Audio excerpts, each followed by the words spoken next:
నమస్కారం. Welcome to నవలా హృదయం. ఈరోజు కథ వసంత శిశిరం. రచించిన వారు శ్రీమతి నవీన గారు. కథలోకి వెళ్లబోయే ముందు ఛానల్ను సబ్స్క్రైబ్ చేయడం మర్చిపోవద్దు. ఇక కథలోకి వెళ్ళిపోదాం.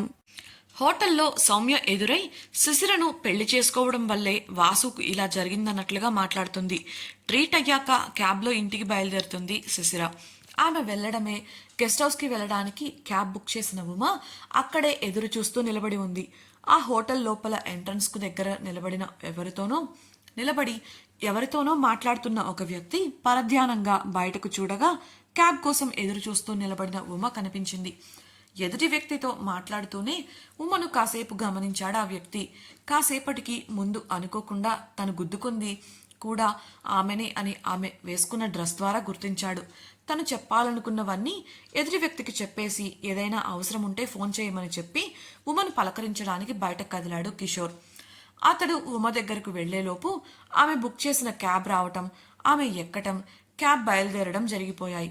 క్యాబ్ వెళ్ళిపోవడంతో జేబులోంచి తాళాలు తీసి తన కార్ దగ్గరకు వెళ్ళిపోయాడు అతడు.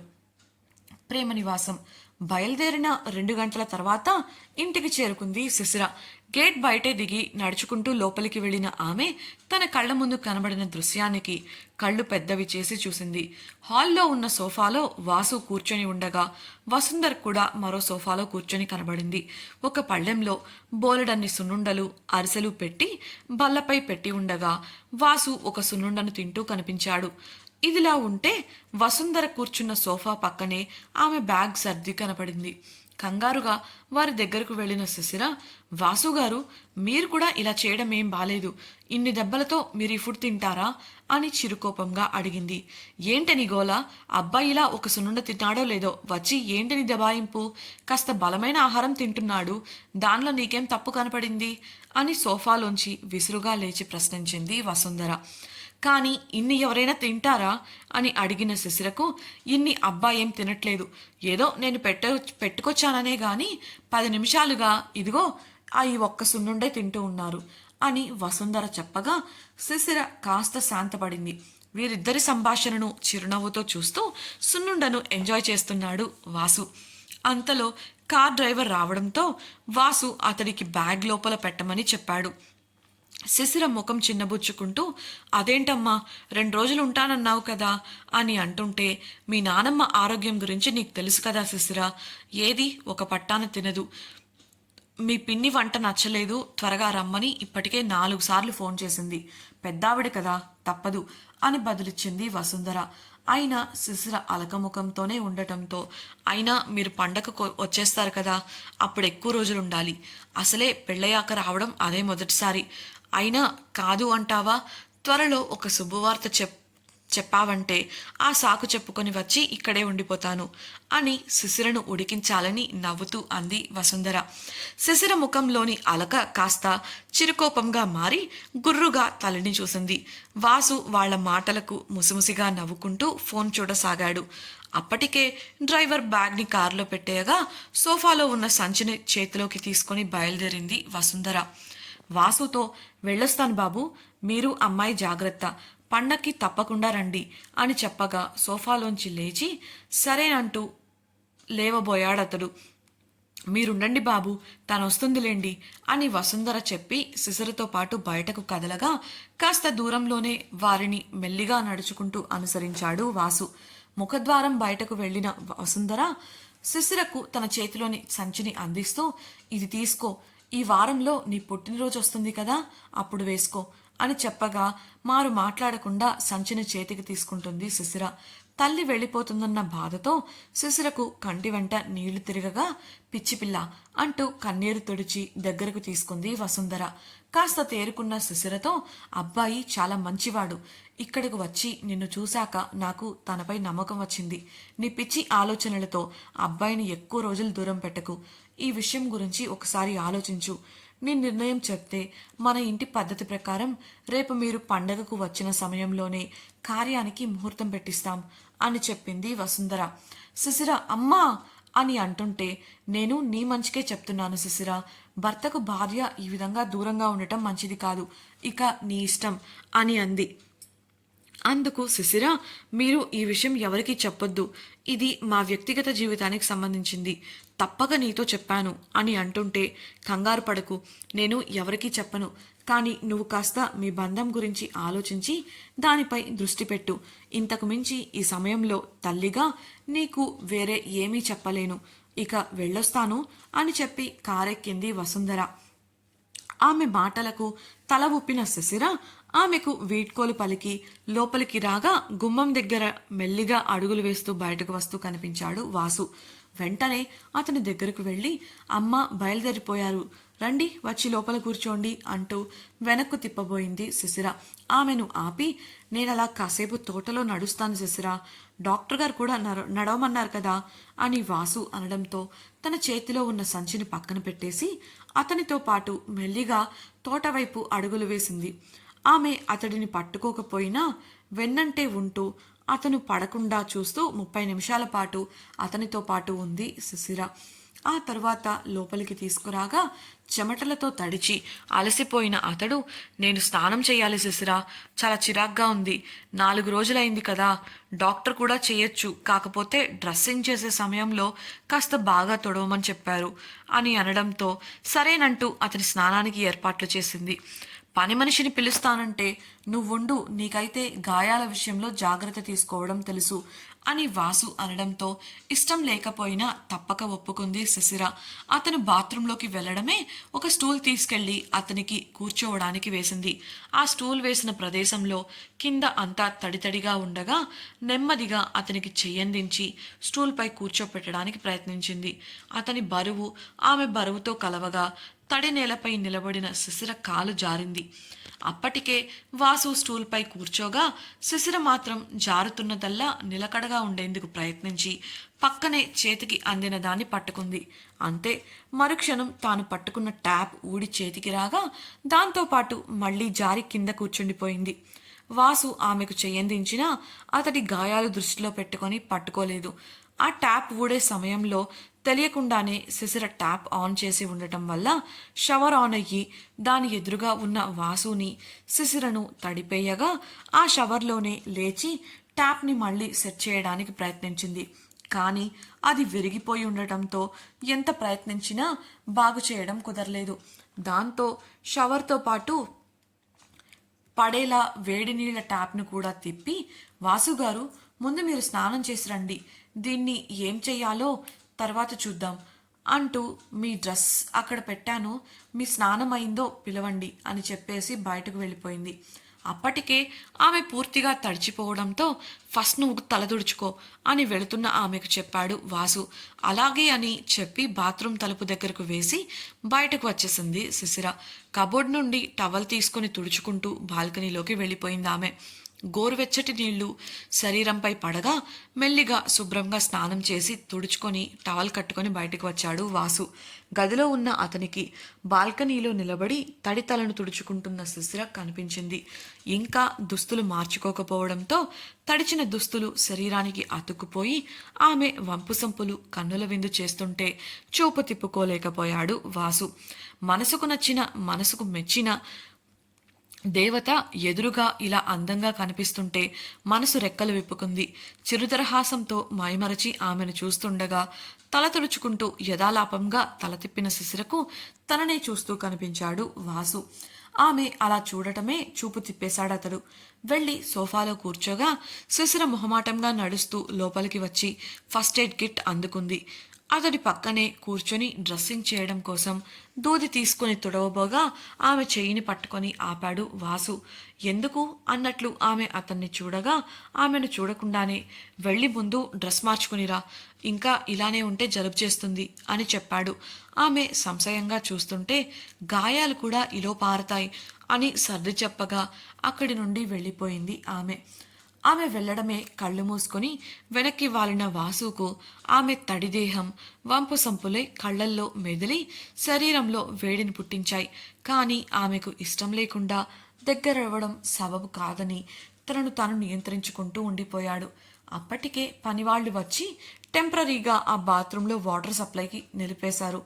కాసేపటికి శిశిర దుస్తులు మార్చుకొని వచ్చి అతడికి డ్రెస్సింగ్ చేసింది. ఆమె అతని దేహాన్ని తాకడమే వేడిగా ఉండటంతో కంగారుగా, వాసుగారు జ్వరం వచ్చినట్లుంది, చెప్పనే లేదు అంటూ అతని చెంపలను నుదురును తాకుతుంటే ఆమెను ఆపేశాడు. వాసు, జ్వరమేం లేదు, ముందు డ్రెస్సింగ్ చేసి నాకు నిద్రొస్తుంది అంటూ తొందర పెట్టడంతో త్వరగానే డ్రెస్సింగ్ చేసేసింది శిశిర. కాసేపట్లో భోజనం తెస్తాను, తినేసి పడుకోండి అంటూ అతనికి చెప్పి అక్కడి నుంచి వెళ్ళిన ఆమె నేరుగా వంటగదికి వెళ్ళి అతడి కోసం భోజనం సిద్ధం చేసింది. వండిన భోజనాన్ని అతని గదికి తీసుకెళ్లగా అతడు భోజనం చేశాక మందులిచ్చి వచ్చేసింది. అప్పటికి కూడా అతడి శరీరం వెచ్చగానే అనిపించింది ఆమెకు. అడిగితే అదేం లేదని జవాబిచ్చాడు అతడు. తాను కూడా తిని తన గదికి వెళ్ళిపోగా అతని జ్వరం గురించి ఆలోచనలో పడింది శిశిర. బాడీ అంతలా వేడిగా ఉంటే జ్వరం లేదంటారేంటి? ఈ మాత్రం కూడా తెలియనంత చిన్నపిల్లాడేం కాదు కదా అనుకుంటూ ఉండగా ఉమ ఫోన్ చేసింది. ఫోన్ ఎత్తి చెప్పవే అంటూ పరధ్యానంగా అన్న శిశిరను, ఏమైంది మేడం, గొంతు ఒకలా ఉంది, బాగానే ఉన్నావా అని అడిగింది ఉమ. నేను బానే ఉన్నాను వాసుగారే అని అంటూ ఆగిపోయింది శిశిర. ఆయనకేమైంది, నువ్వేం చేశావు అని కంగారుగా అడిగిన ఉమకు, నేనేం చెయ్యలేదు, ఒళ్ళు జ్వరంతో కాలిపోతుంటే జ్వరం లేదేం లేదు, నేను చూసుకుంటాను వెళ్ళు అని నన్ను పంపించేశారు అని విసుగ్గా చెప్పింది శిశిర. అంత జ్వరం ఉంటే అలా ఎలా చేశారే అని అడిగిన ఉమకు, ఏమో ఎవరికి తెలుసు, అసలే స్నానం కూడా చేశారు, దానికి తోడు జ్వరం, 1-2 సార్లు మందిస్తానన్నాను, అయినా వినకుండా ఇది నువ్వనుకుంటున్నది కాదులే, మందులతో తగ్గదు వదిలే అన్నారు, ఏం చెయ్యలేక వచ్చేశాను అని చెప్పేసింది శిశిర.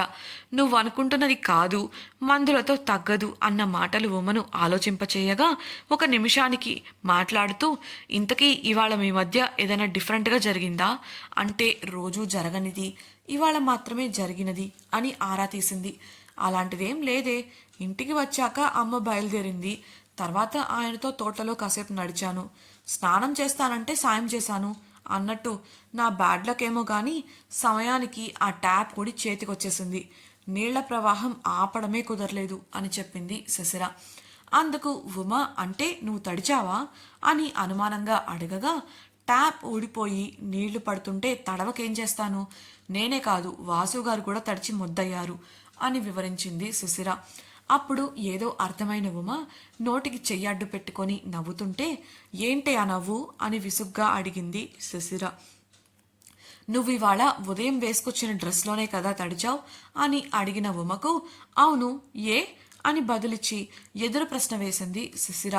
ఉమ, అలా చూస్తే వాసుగారేంటి, ఏ మగాడైనా అలానే అవుతాడు, నువ్వు వేసుకుంది పలచటి డ్రెస్, ఆ డ్రెస్ తడిస్తే లోపల ఉన్నవన్నీ క్లియర్గా కనిపిస్తాయి, తమరు అది చూసుకోకుండా ఆయన ముందు ఫ్రీ షో ఇచ్చుంటారు, టెంప్ట్ అవ్వకుండా ఉంటారా ఏంటి అని వివరించగా, అంటే నన్ను వాసుగారు అలా చూశారా అంటూ చేతులను ఎదపై కప్పుకుంటూ షాక్తో అడిగింది శిశిర.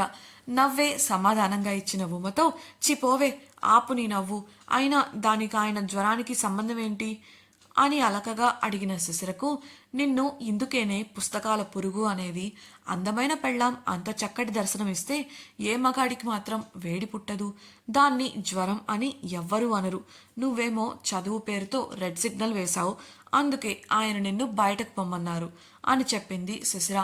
అంటే ఆయన నన్ను ఆ దృష్టితో చూశారా, సిగ్గు ముంచుకొస్తుంటే చిరుకోపంగా అడిగింది శిశిర. ఉమ, నువ్వు ఇప్పుడు ఆలోచించాల్సింది దాని గురించి కాదు తల్లి, నీ మాట కొద్దీ నీ మీద గౌరవంతోటి ఆయన ఇలాంటి విషయాలలో కూడా ఎంత నియంత్రణలో ఉంటున్నారో ఆలోచించు, ఇది చాలదా ఆయనకు నువ్వు ఎంత ముఖ్యం అని చెప్పడానికి అని పరిస్థితి వివరించింది ఉమ. అవుననుకో అని అంటూనే అనుమానంగా, ఇవన్నీ నీకలా తెలిసే అని అడిగిన శిశిరకు వెటకారంగా, నాకు పుస్తక జ్ఞానంతో పాటు కాస్త లోక జ్ఞానం కూడా ఉంది తల్లి, ఏదో అలా అలా తెలిసిపోతుంటాయిలే అని అంది ఉమ. శిశిర ఆ మాటకు ఉక్రోషంగా ముఖం పెట్టి, పోవే ముందు ప్రిపరేషన్ సంగతి చెప్పు అంటూ టాపిక్ మార్చగా, తను అలా కావాలనే చేసిందని అర్థమై నవ్వుకుంటూ, అవుతుంది తల్లి, ఇంతకీ నువ్వు ఇస్తానన్న నోట్ సంగతి ఏంటి అని అడిగింది ఉమ. ఇంకా కాలేదే, ఎలాగోలా చేద్దాం అంది శిశిర. అలా మిగతా విషయాల గురించి మాటల్లో పడ్డారు ఇద్దరు. పబ్. సిటీలో ఉన్న ఒక ప్రాచుర్యం పొందిన పబ్లో తాగుతూ కూర్చున్నారు విహాన్, ఉష మరియు ఇంకొంతమంది స్నేహితులు. ఉదయం ఎలా అయినా శిశులను చేరుకొని తీరాలని ఉరుకులు పరుగులు తీయడంతో ఒక్క విహాన్కు తప్ప మిగతా వారందరికీ కాళ్ళు చేతులు లాగుతున్నాయి. కారణం, విహాన్ ఒక అథ్లెటిక్. అతని రోజువారీ వ్యాయామం కారణంగా అతడిపై ఆ పరుగు పెద్దగా ప్రభావం చూపించలేదు. మిగతా వారు ఆ నొప్పులకు మందు మాత్రమే మందు అని ఇలాంటి ప్లాన్తో కూర్చున్నారు. ఉష కోపంగా అలవాటు లేని మందును శిశిర మీద ఉన్న ద్వేషంతో పెగ్గు మీద పెగ్గు వేస్తూ ఉంది. ఎలా అయినా శిశిరను కాలేజ్ నుంచి వెళ్ళగొట్టి తన కళ్ళ ముందు లేకుండా చేయాలని మొదటి నుండి అనుకుంది. కానీ ఎంతకీ అది జరగకపోగా తాను సమస్యల్లో కూరుకుపోవడం నచ్చక కోపంతో శిశిరను మామూలుగా వదలకూడదని నిర్ణయించుకుంది. తన మనసులో తనే ఎలా అయినా సరే దాని జీవితాన్ని సర్వనాశనం చేస్తాను అంటూ చేతిలో ఉన్న మందు సాక్షిగా శపథం చేసింది. ఆ మందు దెబ్బకు త్వరగా మైకం కమ్ముతుంటే తల విదిల్చి తూలుతూ ఇక బయలుదేరాలి అనుకొని లేచి నిలబడింది. బిగుతుగా ఉన్న ఆమె దుస్తుల వల్ల ఆమె బాడీ షేప్స్ చూసిన విహాన్ మత్తుగా ఆమెను చూస్తూనే ఉన్నాడు. ఇక నేను వెళ్తాను అని చెప్పి లేచి వెళ్లబోతున్న ఉష వెనుకే వెళ్ళాడు. ఆమె తూలుతూ మసకగా కనపడుతున్న కళ్ళను నలుపుతూ చూసుకుంటూ కింద పడబోగా వెనుక నుండి ఆమె నడుమును చుట్టేశాడు విహాన్.